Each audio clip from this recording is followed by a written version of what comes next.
Notre invité de cet épisode, Vincent Parnet, et qui va nous parler de Piggyback. Bonjour Vincent, comment vas-tu? Bonjour Joël, merci, je vais très bien et je voulais te remercier tout particulièrement de m'avoir invité pour ce podcast aujourd'hui.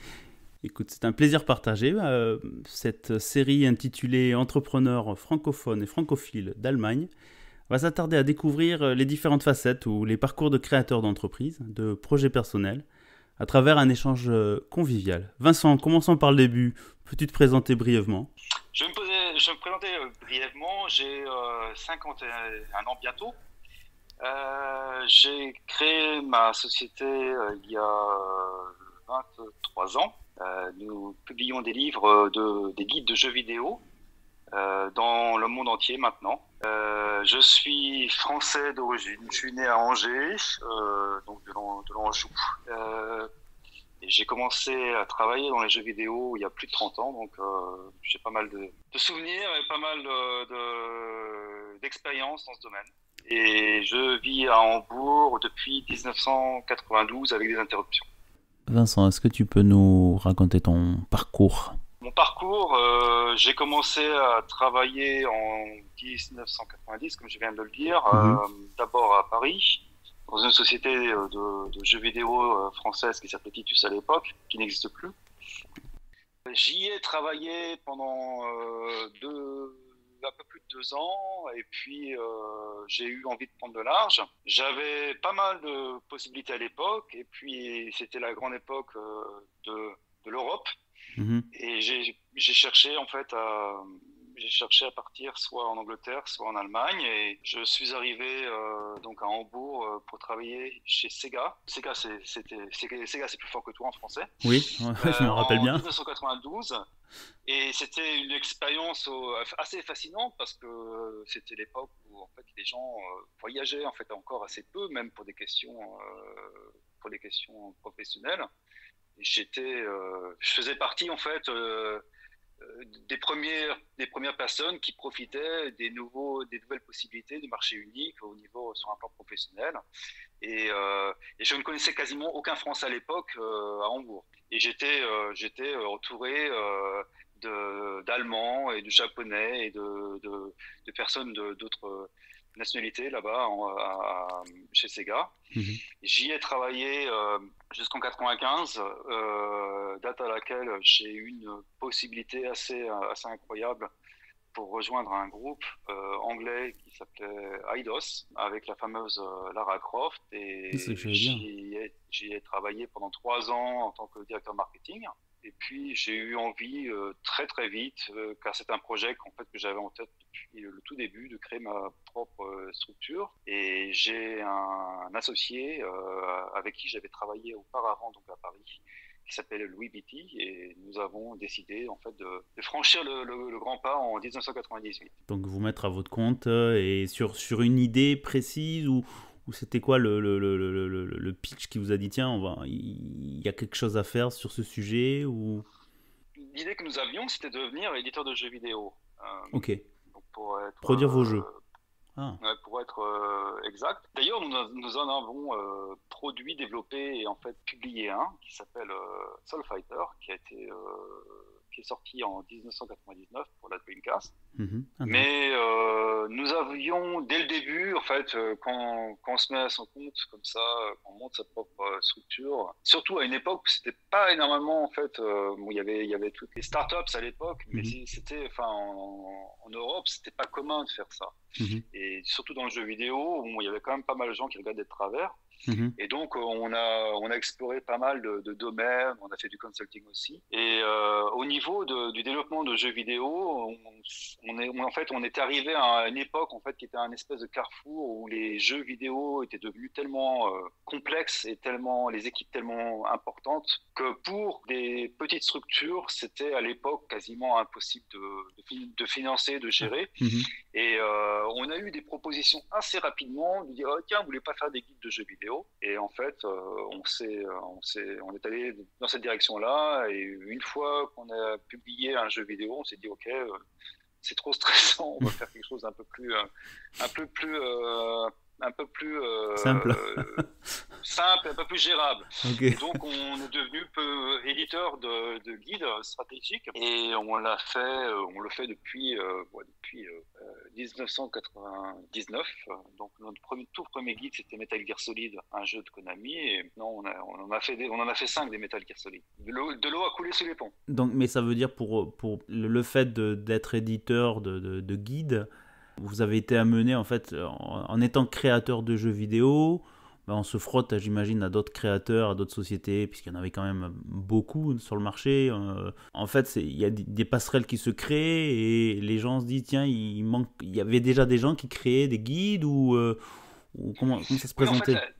la passerelle, elle était tout petit peu plus compliquée, mais il y avait en fait, on parle d'un domaine à l'époque, du domaine des jeux vidéo, c'était très très petit, tout le monde se connaissait. Mhm, Je dirais, il y avait une petite centaine d'acteurs dans chaque pays d'Europe, donc mhm, on connaissait tout le monde. mhm, Et quand on a créé Piggyback, moi j'étais d'abord basé à Paris, donc j'étais revenu à Paris après 5 ans en Allemagne. C'est là qu'en fait un éditeur de magazine nous avait contacté et il nous disait ouais, nous on fait des guides de jeux vidéo et ouais, toi tu as certainement des super contacts avec une société pour pouvoir acheter la licence donc de ce jeu. Le jeu en question c'est Metal Gear Solid mhm. et donc nous avions formé une joint venture. Donc c'était en fait une espèce de ouais, c'était un des projets qu'on avait au début de Piggyback et Ouais. on a fait une petite joint venture avec Mhm, eux et on s'occupait du licensing et puis mhm, de la localisation. mhm. Et eux s'étaient occupés, donc ce groupe français de presse Mhm. s'était occupé de toute la partie développement de l'écriture du guide. Les jeux, comme tu disais, les jeux deviennent de plus en plus complexes et plus gros, avec des cartes plus importantes. Vous vous êtes monté Bon, dans. on a enchaîné je pense qu'on arrivait en fait on arrivait à la fin de notre toute première année d'activité Mhm, ayant publié ce jeu Soul Fighter, mais on était éreinté quoi. Enfin, chaque personne qui a créé sa propre structure, qui a créé sa propre entreprise, sait à quel point, en général, au tout début, on se charge de travail parce on est tellement stressé de rien avoir à faire mhm, et on en prend trop sur ses épaules. mhm. C'est un petit peu en fait une expérience similaire à- L'accouchement. Pas- non pas Non. l'accouchement, mais le fait d'avoir des enfants, ouais, bien sûr, enfin tout ce qui s'ensuit après quoi. Les questions, voilà. Une Euh, question apporte une autre ouais, question, quoi. de responsabilité, Oui.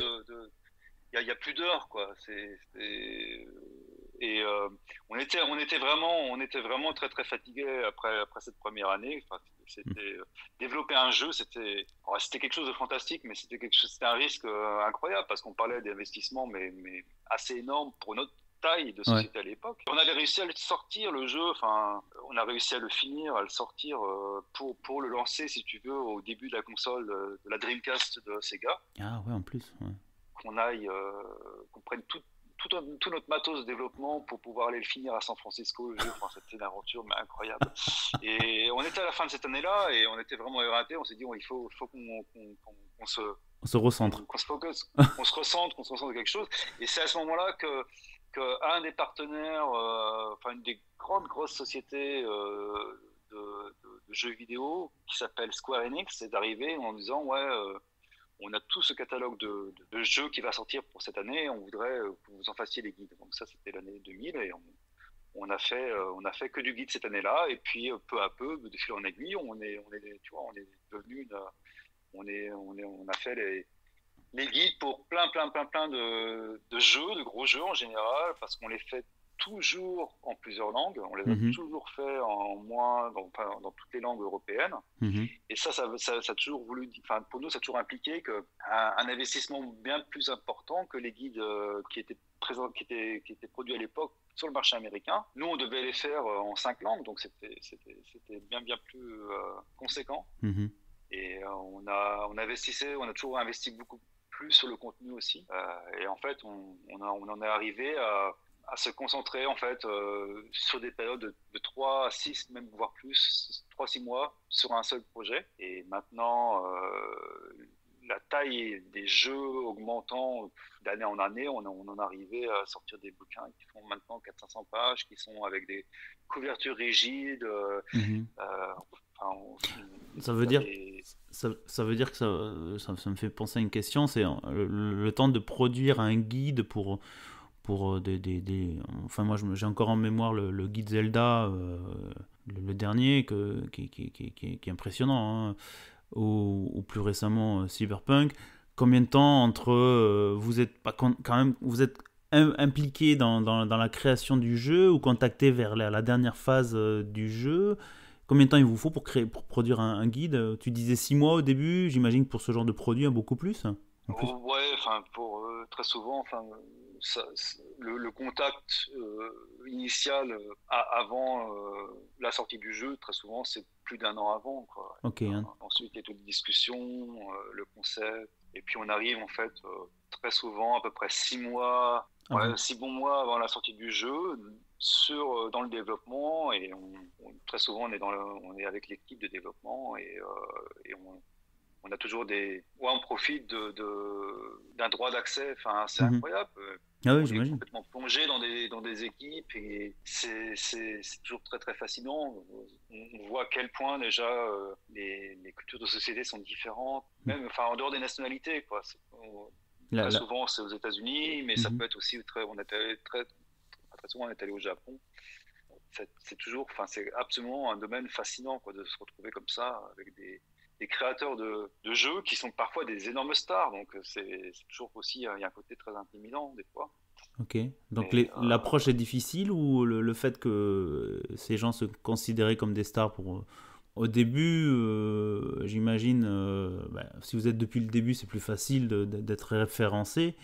Mais quelles sont les problématiques avec ces stars-là? Ou c'est des longs partenariats qui permettent d'arriver à des produits de haute qualité, en fait, c'est ça? ouais, en général, il arrive très souvent qu'on soit contacté pour qu'on nous demande est-ce que vous pouvez faire ce produit-là. Donc il y a des intérêts en commun et les gens savent très bien ce qu'on fait et ils ont des références. Donc, Ok, j'aimerais. enfin, Mhm.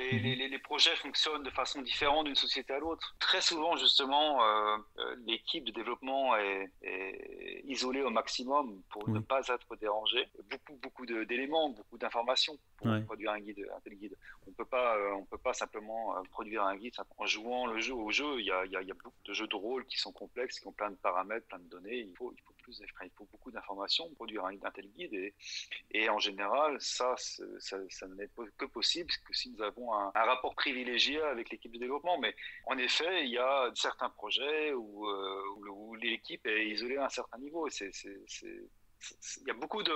Chaque projet est différent. Chaque projet est très, très, très différent. Donc à chaque fois, vous commencez, même si vous avez quand même la réputation, l'expérience d'autres produits, de type de produits déjà faits, hein, c'est vrai, on n'imagine pas, ça veut dire que à chaque fois, vous recommencez presque, il faut tout recommencer dès le début. Enfin, je veux dire, les équipes, quelles sont les personnes chez vous en fait?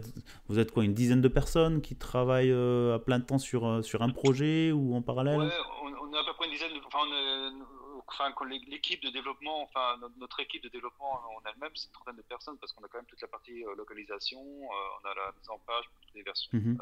Enfin, Une en trentaine, oui. parlant en dehors des imprimeurs, ouais, c'est une trentaine de personnes, mais le noyau de Piggyback, l'administration de Piggyback, ouais, c'est une dizaine de personnes. En effet, comme tu le dis, enfin, on repart à zéro très souvent pour chaque projet Ok. parce qu'on s'aperçoit à quel point les sociétés sont toutes différentes. Tu sais, on parle très souvent, quand tu rencontres des gens, ils vont te dire ah ouais, j'ai bossé avec c'est des Allemands, ouais, ou c'est des Anglais. Ouais. Et tu as toujours tendance à mettre les gens dans le même tiroir et en fait, tu t'aperçois que c'est complètement faux parce que très souvent, les cultures de société mais sont complètement différentes, mais ça n'a rien à voir avec la nationalité. Ok. Enfin, c'est difficile à décrire, mais c'est des cultures qui, ça c'est des codes internes qui sont vachement différents. Alors, tu vois, je vais pas pouvoir en parler en détail parce que Non, ce bien serait sûr, je me doute simplement, bien. tu sais, on est soumis à plein De de contrats confidentialité. de LDA ou de confidentialité, donc on peut pas en parler en détail, mais c'est vraiment, il y a des, bon, on a fait, tu peux voir notre bibliographie, on a fait des guides pour des, il suffit à n'importe qui d'aller sur notre guide, sur notre site pour voir les guides que nous avons fait, en lire les préfaces, donc, qui sont en général écrites des chefs de développement du jeu qui viennent écrire les préfaces. Ouais, dans chaque société, les codes, les cultures sont très très différentes. Et ça, c'est vraiment fascinant et on n'arrête jamais d'apprendre. Et de toute façon, ouais, c'est ce qu'on constate quand on est à son compte, c'est qu'on n'arrête jamais d'apprendre et qu'on ne doit jamais arrêter d'apprendre. Et en fait, on finit par comprendre après un certain nombre d'années que, ouais, que c'est le principe, quoi. En gros, pour reprendre, ça veut dire que c'est complètement une adaptation. Il n'y a pas de moule. Bon, moi, je trouve ça pas mal, mais c'est quand même un sacré challenge. Vous vous remettez à chaque fois en question et quand vous abordez un nouveau client, c'est à vous d'être malléable. Enfin, mais moi, j'ai une approche aussi très très project management et Oui, tu as des target dates aussi, à un moment. Ouais, bien sûr, on a des Voilà, c'est ça, quoi. Enfin, une pression. C'est une importance capitale de sortir le jour de la sortie du jeu et non pas simplement ça, en plus de partir en impression et de ne pas avoir de leaks. Parce que si tu veux, si tu as des fuites et si tu as des informations qui sont divulguées sur le net, tu te retrouves dans des situations très très difficiles. Ouais. Oui, bien sûr que nous avons des impératifs et on a quand même une façon de travailler qui est quand même de base. Moi, je travaille, si tu veux, pour te dire, un bouquin en général, je vais le séparer à peu près en espèces de modules d'une vingtaine de pages et je travaillais avec ces modules-là. Il y en a qui ça va être écrit et puis une fois que ça va être écrit, ça va partir en première approbation. Ok. Et correction, et ensuite ça va partir en traduction. Une fois que ça vient, ça va être corrigé, traduction, ensuite traduction, mise en page, approbation du layout. Donc si tu veux, bien sûr que on travaille complètement en batch, mais cela dit, et tu vois ce qui est évident, c'est qu'il y a des gens, avec des sociétés avec lesquelles se passer de façon très naturelle, d'autres qui vont dire ah ouais non, nous on peut pas corriger comme ça, il nous faut on peut pas corriger en 3 jours, il nous faut 2 semaines. Il faut beaucoup de malléabilité. Et en fait, je travaillais avec Microsoft Project jusqu'à il y a une dizaine d'années. Maintenant, le Microsoft Project, c'est dans ma tête qu'il se passe parce que je passais mon temps à refaire l'adapter, quoi. À refaire le planning tous les jours. Tous les jours, ouais. Alors, je vois le truc, quoi. Ouais, c'était infernal. Quand tu passes la moitié de ta vie sur Microsoft Project, il y a un moment, c'est bon, tu te dis, ok, ça va mieux se passer dans ma tête. Oui, je pense que ça me parle. Est-ce qu'on peut faire un parallèle avec l'édition d'un livre ? Nous, on se considère en tant qu'éditeur de livres. Pour tout ce qui est impression, par exemple, nous, on est très, très, très impliqués dans le domaine du livre. Et c'est d'ailleurs une des raisons pour laquelle, en fait, on s'est retrouvé aussi à Hambourg, parce que c'est quand même une ville qui est très, très spécialisée dans l'édition. Dans le média, ouais. Dans le média Springler. en Allemagne. Et ça nous a toujours permis d'avoir des ressources à beaucoup de niveaux. C'est pour ça qu'en fait, au bout du compte, la société Piggyback, elle a été créée à Londres et à Paris en 1998. Et c'est pour ça qu'en fait, au bout du compte, maintenant, le plus gros de l'activité se fait d'Hambourg. Ah d'accord. Ok, parce que je me posais la question. En Hambourg, j'avais vu que la société était enregistrée en Angleterre. Et je me disais, bon, je me rappelais que tu avais commencé à travailler en Angleterre. Nous, on a commencé en effet à Londres et c'est là que vit mon associé, Louis. Mais la raison principale, c'est quand nous avions commencé en 98, toute l'industrie, ce qu'on appelle l'industrie des jeux vidéo, et tout le noyau était basé à Londres. Donc tous les contacts étaient à Londres. Donc c'est clair que c'était impératif pour nous d'être basé à Londres. Au plus près, oui. Maintenant, c'est quelque chose qui a ce rôle de passerelle vers l'Europe. L'Angleterre l'a perdu avec le Brexit, quoi. Oui, mais c'est très tard. C'est vrai que c'est très tard. Ils se sont un peu tirés dans le pied, quoi, du coup. Ouais. C'est différent, mais il y avait des impératifs différents à l'époque. Maintenant, on est beaucoup plus basé, toute notre activité, de toute façon, avec tout ce qui se voit notre activité est beaucoup plus globale parce qu'on travaille, au moins 45% de notre marché est situé aux États-Unis, de l'autre côté de l'Atlantique. Donc ça, c'est quand même très très différent. Et puis maintenant, avec le télétravail, on peut travailler de n'importe où, quoi. Notre directeur de rédaction qui est basé à Albi en Tarn, donc c'est J'aimerais peut-être résumer dernièrement un peu, ou peut-être donner des conseils, puisqu'à l'origine on parle d'entrepreneur. Tu as quand même une expérience à créer ta société il y a 20 ans avec ton associé. Ce qu'on a discuté en off, les conseils pour les gens qui se lancent, parce que les gens partent, j'ai bien aimé ce qu'on a discuté avant, c'est de dire, les gens croient partir avec une idée et puis je vais faire ça. Est-ce que c'est le cas en fait? Comment vous êtes parti? Parce que vous êtes parti d'une idée et puis le jeu, et puis en fait vous avez complètement adapté. Est-ce que c'est comme ça que tu vois la chose? Ouais, il faut savoir improviser et puis il faut savoir lâcher aussi, quoi, lâcher prise. Donc, Mhm. et très souvent, il faut savoir, faut être préparé. Tu sais, c'est en fait, bon, bah, bien sûr, c'est difficile parce on ne parle pas qu'à des parents, mais Mhm. quand tu crées ta propre famille, c'est un peu la même chose. Hein. Bon, Mhm. tu sais pas vraiment Vers quoi tu où vas? tu vas aller, mais bon, bah, Mhm. tu vas te retrouver en face de situations et tu vas devoir les gérer. Et tu vois, il y a un côté, il y a un moment où soit tu sais embrasser enfin, tu vois, Le sujet? au sens anglais, Ouais. enfin, t'identifier avec l'expérience que tu es en train de vivre et y trouver le plaisir. Et ça, c'est ce qu'il faut rechercher. Ou soit, mais ça demande beaucoup de flexibilité, exactement comme avec les enfants. Tu sais, avec les enfants, C'est tu une te bonne retrouves, résumé. si tu te retrouves à dire, ouais, tiens, moi je voudrais aller me coucher tous les soirs à 20h30, enfin, tu vois, Ouais. je voudrais les emmener au lit à 19h et tout ça, et Et c'est pas enfin, des gros dormeurs. tu peux ouais, et c'est pas les gros dormeurs, enfin, tu peux avoir plein d'idées préconçues, mais en général, tu te heurtes quand même vraiment très, très facilement à la réalité des choses, et la réalité est toujours très, très différente, et cette malléabilité, cette flexibilité, tu es obligé de l'avoir quand tu montes ta société. Ah bah écoute. Une espèce, ouais, ne serait-ce qu'au niveau des horaires, quoi, parce que Ouais. je connais aucun entrepreneur qui va travailler de 8 to, 9h 8 to 5, hein. à 8 to 5, On est quoi. d'accord. C'est soit, Ouais.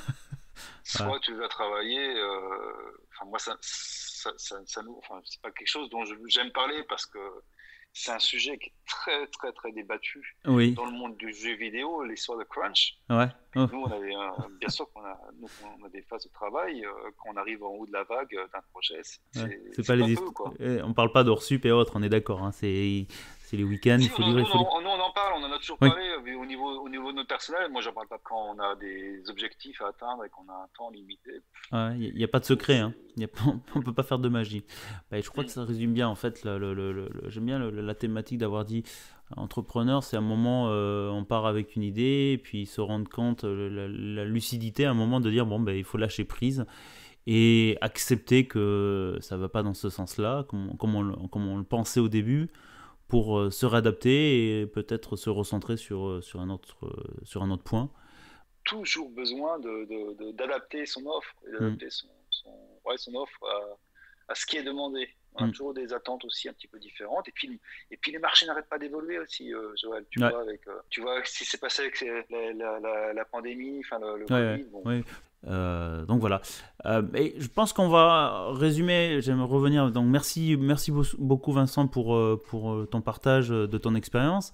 Je pense qu'on pourra revenir sur d'autres thématiques, les conseils à des entrepreneurs, les gens qui se lancent, et croire en son idée et puis se réadapter, c'est ça, au final. mhm.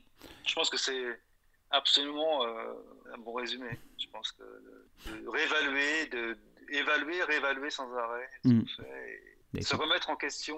Ça, c'est certainement ce qui est le plus difficile. mm. Parce que les D'accepter. gens pensent, Ouais. les gens ont très souvent des idées très préconçues de leur vie, où tu Mm. apprends un métier, où tu vas appliquer ton métier et l'appliquer à partir du moment où tu commences à l'exercer jusqu'à ta retraite. Et qu'en fait, ça n'existe Et, plus. On est bien d'accord. ça n'existe plus, et surtout quand tu es entrepreneur, bah, tu es sans arrêt en fait obligé de te remettre en cause, de rapprendre, d'évaluer, de réévaluer, de te poser beaucoup de questions en fait, quoi. Très bien. Merci Vincent. Écoute, ça a été un plaisir d'avoir discuté avec toi. Au plaisir Joël, et je te souhaite une bonne fin de semaine À toi et aussi. à très bientôt. Bonne Au soirée, revoir, merci. Ciao. salut.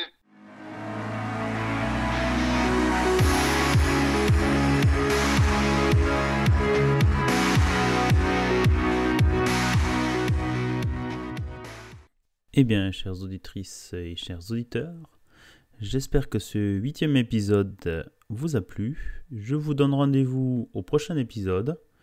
Cette fois-ci, mon invité est Hervé Kérourédan, bien connu sur Hambourg pour son rôle de représentation de la région bretonne et sa culture, mais pas seulement. Je vous donne donc rendez-vous au prochain épisode pour un nouvel échange.